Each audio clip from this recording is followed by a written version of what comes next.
Hey, deserving listeners, it's time for my 6th or 7th reaction video to Darcy on 90 Day Fiancé. My cat's joining us, so let's watch her and Jesse and see what comes out of my face. You do baked potatoes or mashed potatoes? I'm all good, babe. It's fine.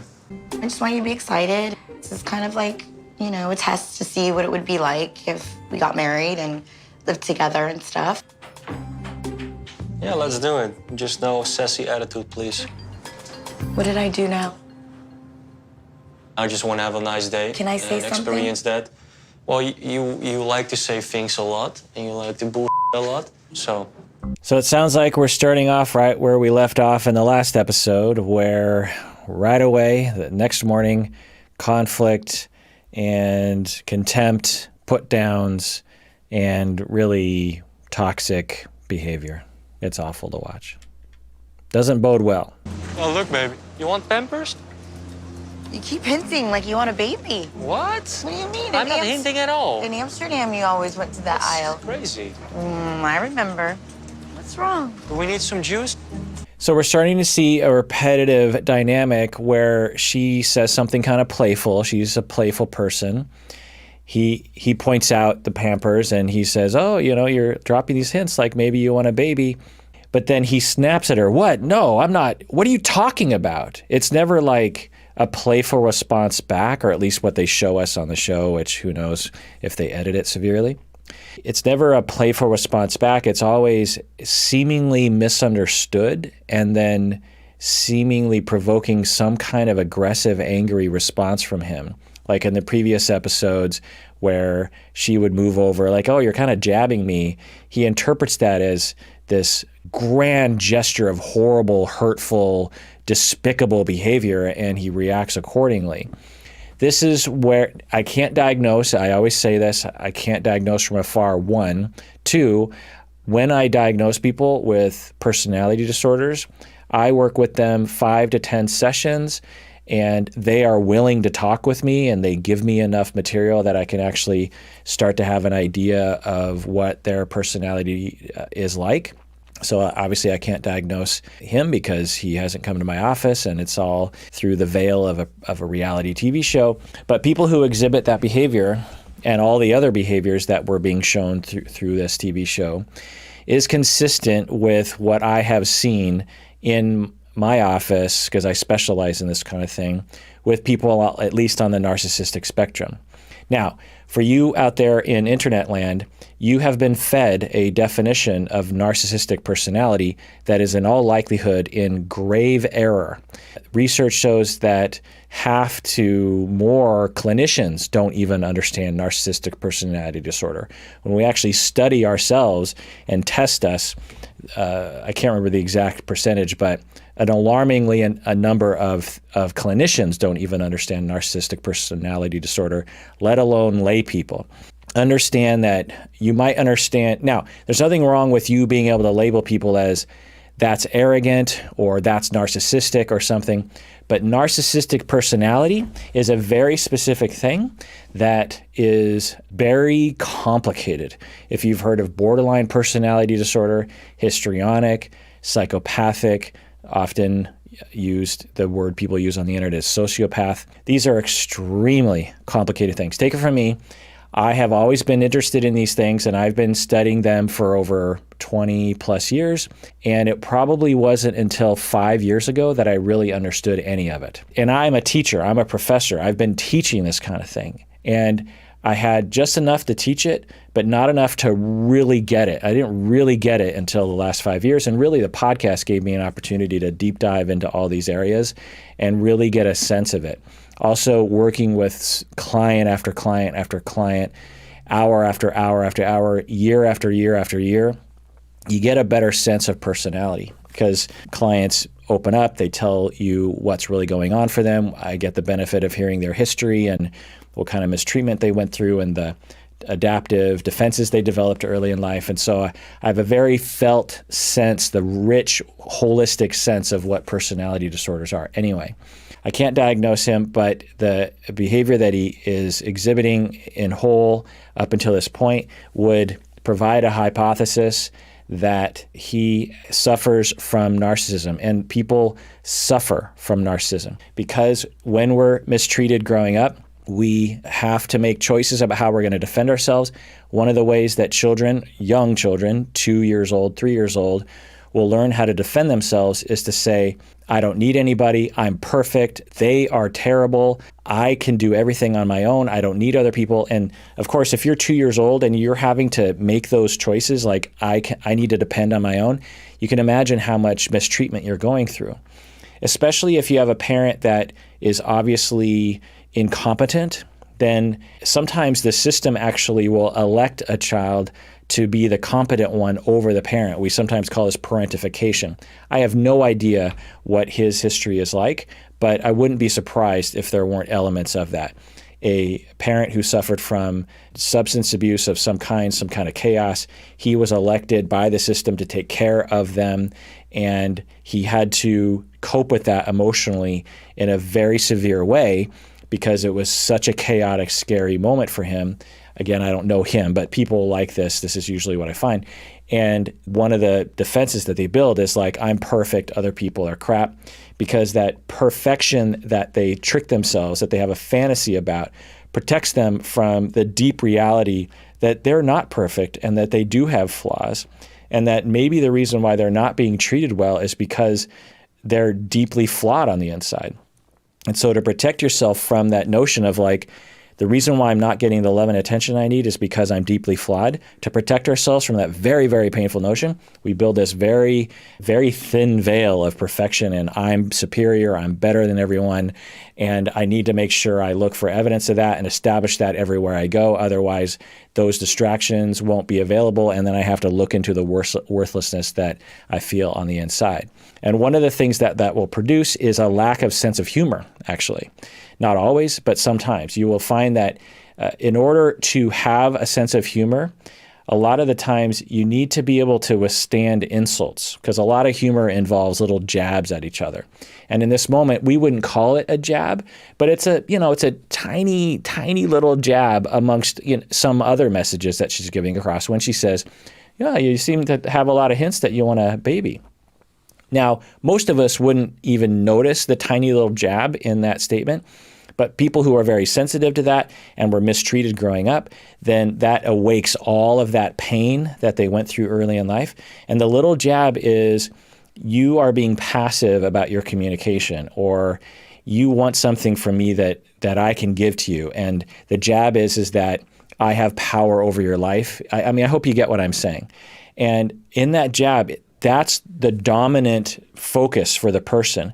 They don't hear the playfulness. They don't hear the joke. They don't see the situation for what most people would see it as. It's just like a harmless little comment that his girlfriend is saying, that he could be like, yeah, sometimes I make a hint, or, well, we'll see. Like, there's a lot of different responses you can make to that, but he can't see that. And it's all focused on that tiny little jab. And he's like, what are you talking about? No. When she moved away from him in the car, it was like, and she's like, oh, you were kind of jabbing me with your elbow. Why are you lying? Was his first response. And it's because it's that triggered response. People who have his presentation have this vast sea of pain that is just below that surface. And when you just kind of prick it, they have this very aggressive response to it because it's so painful. And they will feel very justified in their response. And that's that's a very important part of this that I hope I get across, is that when people act like this, it's usually not because they wake up in the morning and say, I want to be unfair to everyone in my life. No, it's because personality disorders, by definition, they are massively distorting reality. Because of that massive distortion that's related to traumas, because of the traumas, they have a massive distortion, and then that distortion leads to distorted thinking and feeling, which leads to distorted behavior or odd behavior where you're just like, why are you overreacting so much? So we can't blame the behavior because it comes from a very big feeling of hurt and fear. We can't blame that big hurt and fear because it comes from a defensive structure that needed to be developed because of past treatment. We can't blame that defensive structure because it was adaptive when they were 2, 3, 4, 5 years of age. And as I always say, Just because we conceptualize that process doesn't mean that we have to put up with it. There's a big distinction between conceptualization and having compassion for someone and putting up with something. So I'm not saying that just because I can see the genesis of someone's issues like this coming from outside of them, meaning that they're not to blame for the condition that they have. I'm also not saying that you have to put up with it if you have someone like this in your life. Anyway, let's continue what I'm imagining to be a train wreck. And I'm really scared for the kids because this might be the first time that they're going to be exposed to this kind of thing. And if I was one of the producers of this show, I would shut this down. I would be like, this is going too far. These two girls are very sweet. We do not want to expose them to the toxicity of their fights. But I'm guessing it makes for good TV, so I'm guessing we're going to see something awful. So let's get your backpacks off and get ready for dinner, okay? Come with Mom. There is a connection between me and the girls, but it's just like I felt like I'm an outsider, you know, like I'm just there. So that's an interesting statement from his position, is that he feels like an outsider. Well, yeah, you are a massive outsider. This is a woman with her children. You are an outsider.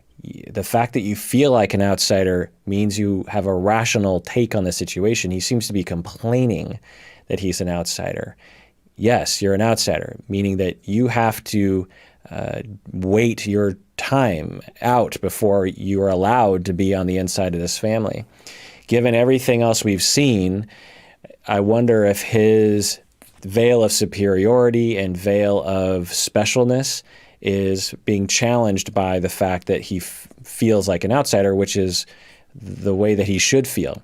And for people who have self-worth, they generally are able to withstand this kind of tension where they're an outsider, whereas people who have self-worth issues, when they're on the outside, it's very challenging for them, particularly if they're used to establishing this veil, this fantasy of being special. So we'll see how he handles it. Where's that rub? You got to put the rub on it. Baby, relax. Relax. Trust me, I know steak. Got it. Whatever you say. She's like, you know, trying to be all mommy-like, which I understand. And then all of a sudden, you see it in her eyes. She's like, she becomes nervous and like neurotic, and she's like, I need to show that I'm a good mom.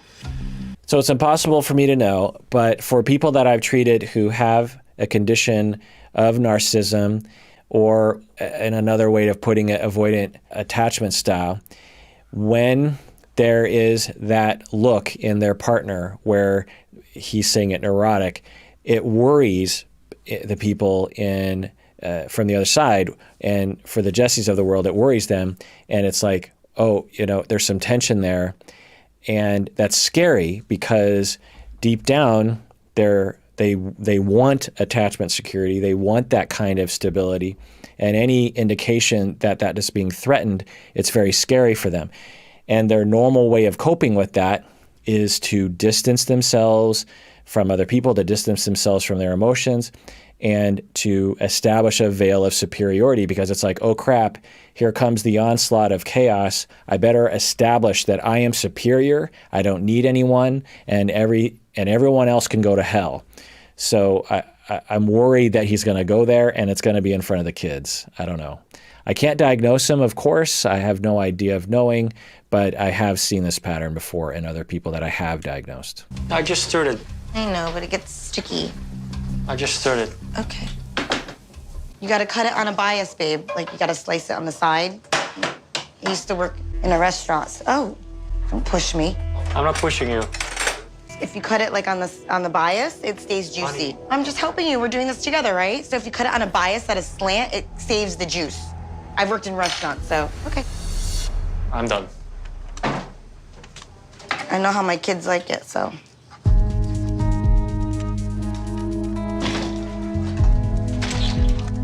So I could see how that would be a little annoying as you're trying to prepare food. I've been there before, and someone keeps telling you what you're doing wrong. That's annoying. It's hurtful. It's like, hey, I'm trying to do this my way. Why can't I do it my way? Totally get that.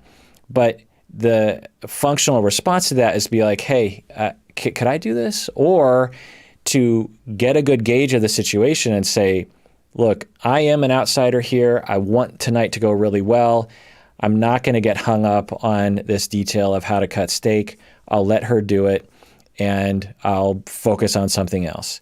But because of what I'm guessing to be relational traumas that he's been through in his life, that's very, very difficult for him. As I have repeatedly said, I think it's tempting to look at the Jessies of the world and be like, oh, he's arrogant, he's so full of himself, he's such a terrible person. I'm not saying that that's wrong to say. Everyone's free to have their reaction that they want. But when I see behavior like this, I see a very hurt young person. I see someone who is very scared and easily hurt and doesn't know how to cope. And what age, if you described a situation where someone was telling them what to do and they couldn't take it and they just stormed out of the room, what age would you put that at? Well, you might put that at like 4 or 8, somewhere in that range. That's one way to look at behavior like this, is that when he's walking around the world and he's not stressed out, he can act like a 24-year-old. But when he's stressed out, he decompensates, he regresses to an earlier point in his life when he didn't get enough love and attention that he has retained in his personality. There's a mode that he goes to that is of that younger age.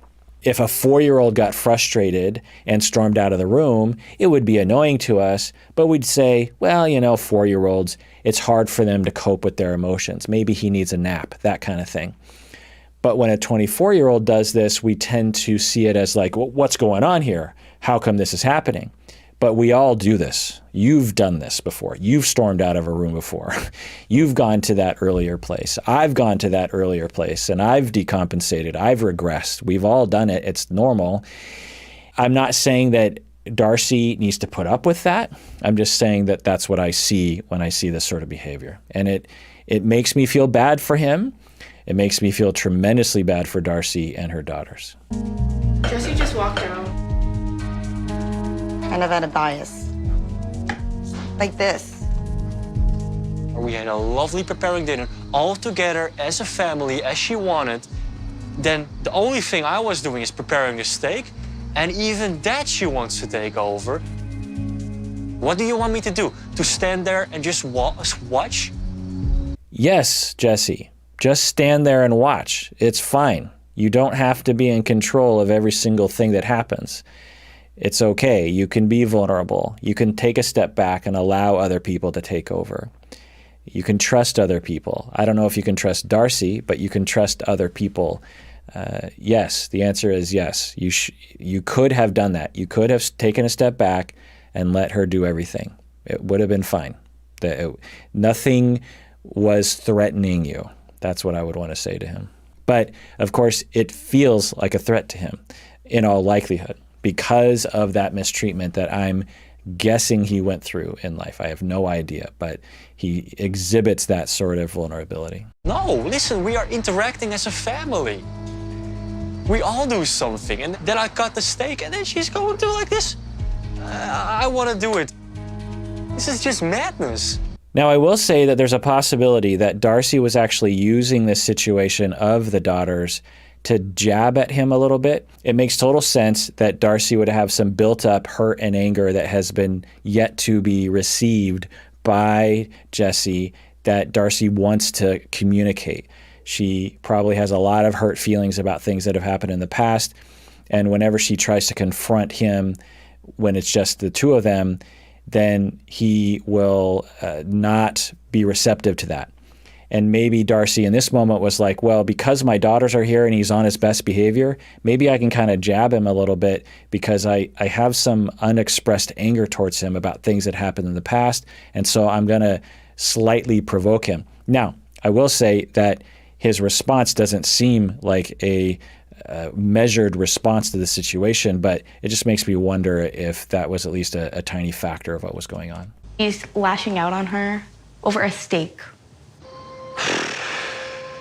I think he was over dramatic. My mom, she is trying her best to like make the situation normal. Babe, dinner's ready, so it's all good. No, it's not all good. Not why. I am cooking the steak, You cooked and all it, you do is sure. this.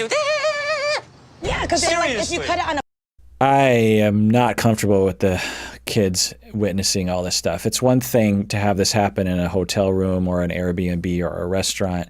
It's another thing to have these very sweet girls being exposed to this sort of stuff. They might act like everything's fine, but I can imagine this being very scary for them and very concerning. Some of you have probably been through experiences like this when your parent started to date and things like this would happen. This would be very scary for the girls. And, it breaks my heart.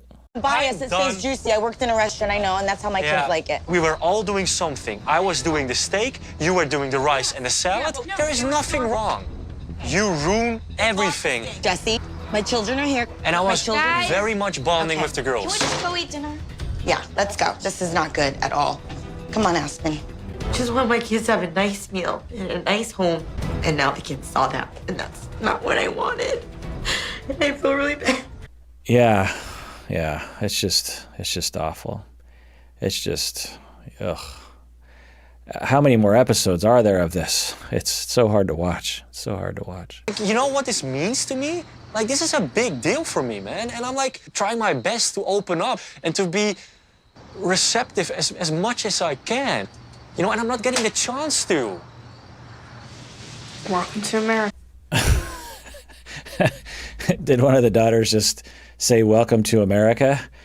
Okay, that's interesting. I mean, God bless them for having a sense of humor during this moment. It's interesting when people in my personal life, when they cross a line and it's so absurd, it usually is kind of comical to me. If you have issues and it's below a certain level, it's very hard for me to cope with emotionally. But when it becomes so absurd, I'm like, it's like beyond the threshold of like normalcy, and this might be that for the daughters.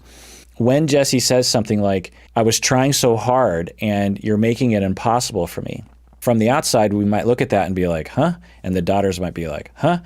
But if you understand personality, you understand why it develops in response to difficulty, it might actually be a very accurate statement for him to say that due to his issues, it's very, very difficult for him to handle situations where he is even slightly hurt.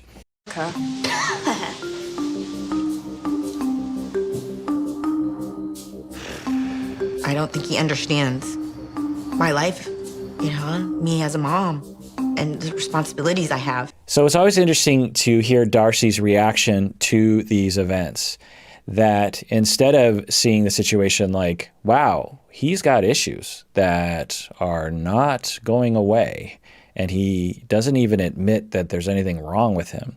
So I don't know if this is going to work out. That's what I would say as a citizen. If I was in her shoes, that's what I would say. I'd be like, whoa, he's got some issues that are pretty big, and he doesn't even really see them, or it's impossible for him to admit.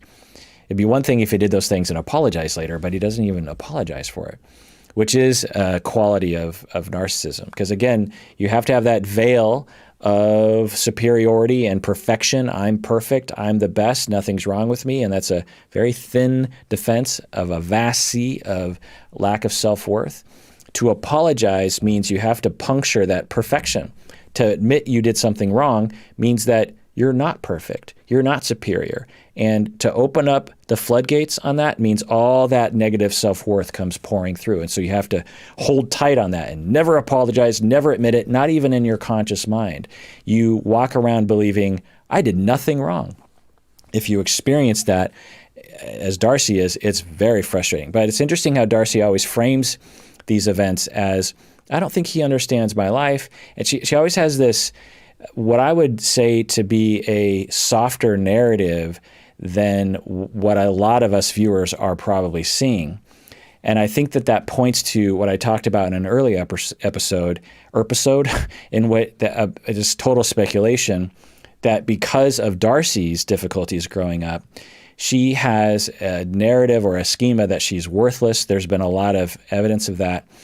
And because he is possibly going to work out with her, she goes into denial about the things that are obvious to other people.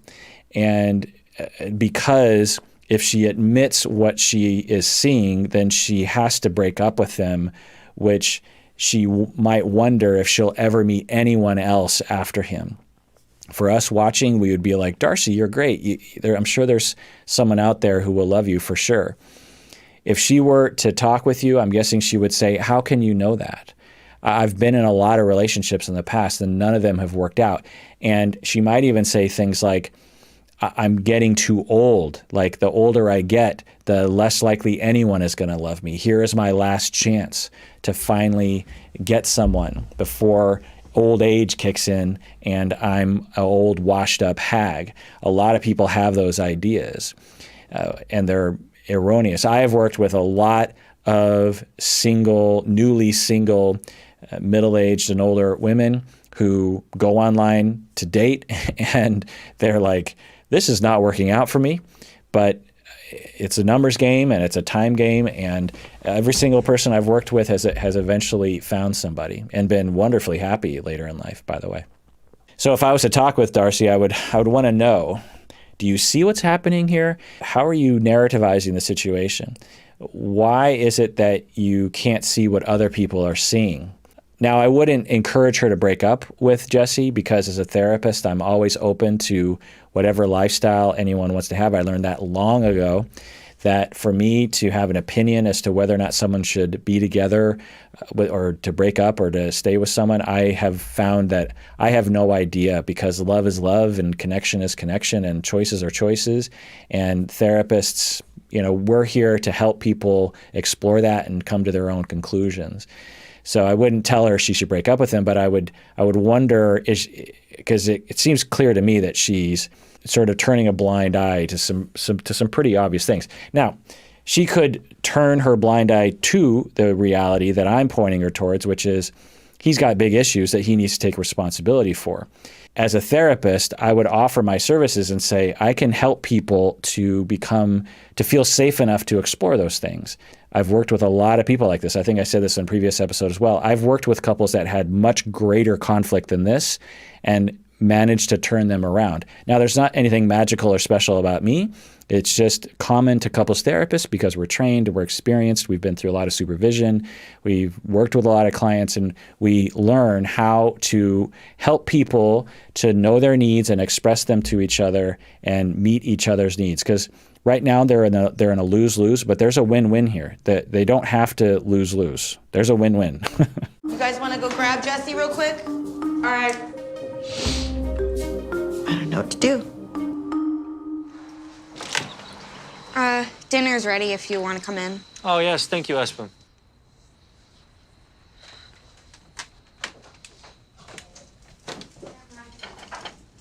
You want gravy on yours? Honey, I don't want to talk to you. I'm just here for the kids. Not a problem. Honey, I don't want to talk to you. I'm just here for the kids. Ooh. So I've talked previously about triangulation. So there's conflict between Darcy and Jesse, and they're both triangulating the kids.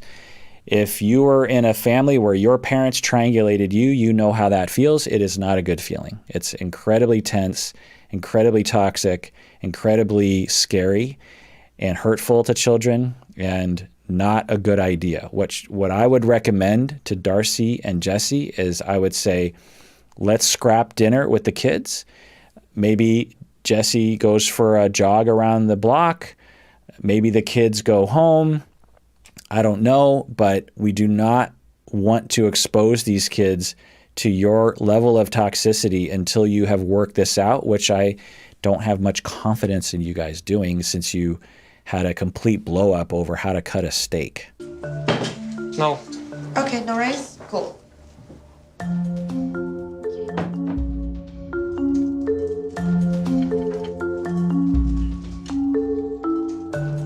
So when I see behavior like that from someone like Jesse, I interpret that as someone who is suffering greatly. Because they have that veil of superiority and that veil of pathological independence and that veil of quote-unquote strength, They don't wear their heart on their sleeve the way the Darcys of the world do. And it's easy to misinterpret their behavior as calculating and robotic. But in my experience, people who have that kind of behavior are deeply suffering. And the cortisol level is off the charts, heart racing, lots of tension, and just fight or flight response up the wazoo. So I wonder if that's happening for him right now. He has a lot of the signs of that. Why aren't you eating? Oh, I'm just, think it's, I just want to enjoy here with you two guys. And, I think Mommy was I just was a little cooking a upset. steak. You I wanted get to cut it. it for yourself, No, right? because I didn't want to get you portrayed wanted- no, yeah. I didn't. No, I know how my kids like their steak. Are y'all serious? Yeah. Okay. Both of you guys are acting like you're my age. Just grow up, please. Thank you, honey. I'm zipping it. Both you guys are acting like you're my age. I might put it a little younger than you guys. But that's rough, that the children are called upon to ameliorate the, it's just, it makes me worry about these kids outside of this relationship between Darcy and Jesse. It just breaks my heart. It was kind of out of hand. My mom is trying to protect herself in some way. Yeah, because he was like being kind of passive aggressive, and to be honest, it was kind of annoying. Yeah. I wanted to take initiative to take care of the steak too because we're a team. I'm glad that you're there to cook the. I'm I gonna just argue didn't in want front of the yes. kids. Okay? I'm not so arguing. You are. No, I'm not. Yes, you are. I know I'm not. Thank you, Aniko. Oh boy. Okay. So the older girl says, "Mom, I'm on your side." So now what is Jesse going to do with that? Because I think up until this point, he's had a fantasy that the kids really like him a lot. And they are basically indicating, at least the older one, that they have decided that he's a jerk face and that they're on the mom's side. I wonder what Jesse's going to do with that one. I'm worried. That was so uncomfortable. That was just crazy. I'm just gonna stay calm for the kids' sake. Is there s'mores? Try it. You'll like it. No, it's for the kids and for you, babe. It's not for me. Well, it's rude if you don't. I'm a steak man. You know that. And yeah, you wanted to take that, but I'm a steak man. Yeah. Yeah. Now, I always have to wonder, are they playing it up for the cameras? Why would you behave like this? But I have seen couples act like this. Like I said, I've treated a lot of couples over 20 plus years, and you would be surprised at how much bickering a couple can get involved with over time. Some of you listening out there might be currently in a relationship that's sort of like this. I don't want my kids to see that. I don't want my kids to know that their mommy's feeling less than and insecure because her boyfriend's making her feel unworthy. I feel like if Jesse wants to be a parental figure, he will have to show more respect to us and my mom, because if he doesn't, that won't lead to a very good relationship. I don't know if it's gonna work out. I'm kind of getting second thoughts. Okay, so that's interesting. She is starting to have second thoughts. That's a different approach to the situation than she's had before. All right, well, that does it for episode 7. Number 7, we're somewhere in the middle or the beginning of season 2, in which I react to Darcy on 90 Day Fiancé. It's been interesting. Let me know what you think. Comment below. What do you think about the situation? Am I making any sense to people? I never know if I'm making any sense. If you were in the room, I could check in with you. Like, am I making sense? What do you think? So let me know in the comments below. Also, subscribe, hit the bell, then you'll get notified whenever we publish new podcast or YouTube videos, whatever this thing is called. And please take care of yourself because you deserve it. You really, really do.